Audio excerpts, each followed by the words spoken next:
Welcome back. Nick and Lex here. Hey everyone. How's it going? So today we're gonna do some Dream Theater. Yes. And we're gonna go a little bit further because we played some Dream Theater from 1996 for Alexia, instrumental. Then we did some LaBrie from 92. Then we did some instrumental 1999, Metropolis, Images and Words, Awake. Then we did Systematic Chaos. Yes.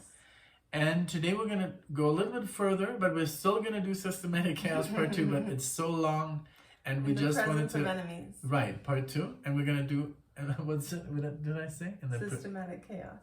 Okay, so Which Part is, 2, yeah, Part 2 of that. We're gonna do that maybe tonight, but we wanted to do some shorter Dream Theater for Alexia.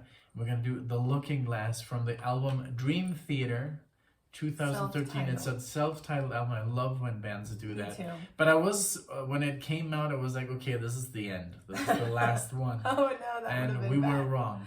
Yes, we were. All right. Okay. Well, here we go. Buckle up. I hope you enjoy. I've ready. heard this before, so I'm everything I've heard. gonna do some air guitar and all my craziness, and you just enjoy this piece. All right. Okay.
I like it.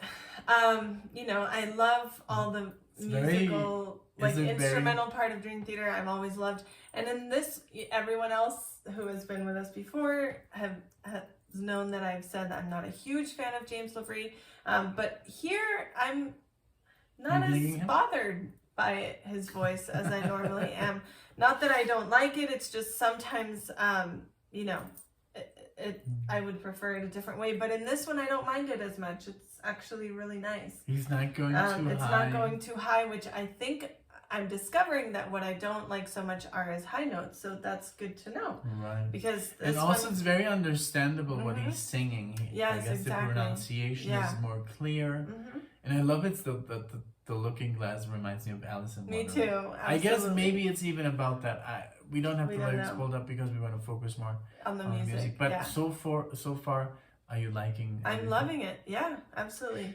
It has a little bit of like it sounds a little bit almost like Rush a little bit. Yeah, it does. I don't know. I mean, it's Dream Theater always sounds like Rush. Very inspired by Rush. Yeah, we've been listening to a lot of Rush. Well, not like super much, but like the last couple of days we've been listening to Natural Science. Yeah, like on repeat. I can see a lot of inspiration, of course. Yeah. But this is already with the new drummer though, not Mike Portman. Oh, okay. But well, we'll continue. Let's record. Let's go back a little bit. Just a second. Couple of seconds. Okay. Let's go. You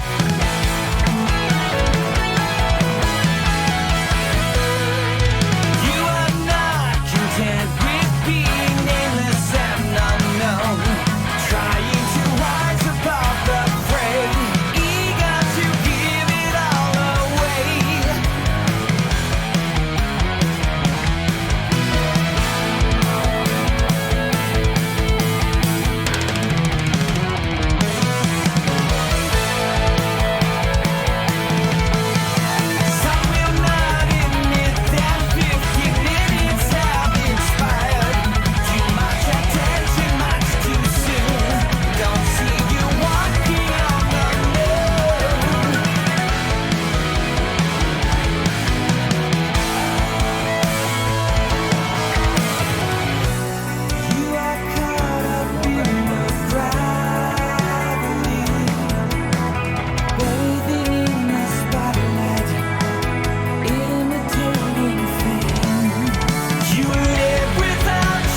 That solo, That oh my was so god. great. Like John Petrucci has like this ability to make, even if he's playing a very like fast solo, to make it very melodic and just like wow. Like the way he like the resolution of the solo is always very like, oh my god, that was such a nice solo. He really takes the time and really writes the solo. Yes. And it fits perfectly. It is. I was gonna say that too. I never feel like, oh, too many notes, you know, like that. No, like the Mozart quote from Amadeus. Yeah. I never feel that way with Petrucci. You're right. I Mm-hmm. thank you for pointing that out, because he really knows how to choose his sound, and he's like David Gilmour but faster and more technical.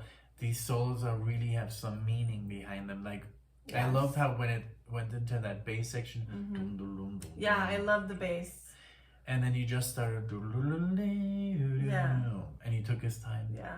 And then he's like he does all these arpeggios, scales, but it still sounds good. And I think this song, especially, like this is very digestible Dream Theater. Yeah, I think you can play this to anyone. I agree. I think if you would play this to a non-Dream Theater fan, they would be like, I like this. Yeah. And that's what I was saying. It wasn't too much. It was still progressive and Dream Theater-ish, but it was not too much where people are like, oh, wait a minute, this is too much. I can't handle this. Yeah. I totally agree. And I think it also has to do with the voice.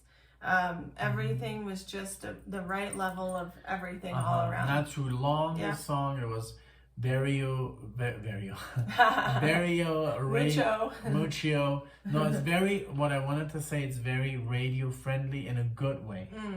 Because radio friendly doesn't mean that it's a bad song. On the contrary, it's very, I'm sure they played this as a single or something. But I would like to get into this album a little bit more once we give you guys in the presence of my enemy. We promise we will. Thank you all so much. We have it on our list, like we've just hadn't had the time. We will get it to you. Yeah. Kevin Dobson, or is it Kevin? Oh my gosh, so many people. Like off the top of my head, I can think of Michael, and a couple other Alan people. Alanis. Oh my god. Oh my gosh. We will get it to you. We swear. Alanis. Alan Alanis. Yeah. We'll get it to you. We promise. But we want to take the time to listen to the first one. Yes. And that's just that is going to take us like 30 minutes. And we do like requests. We do, we just kind of do them on a random. So thank you guys so much for your support. We really appreciate all of you. If you like this video, feel free to give it a like.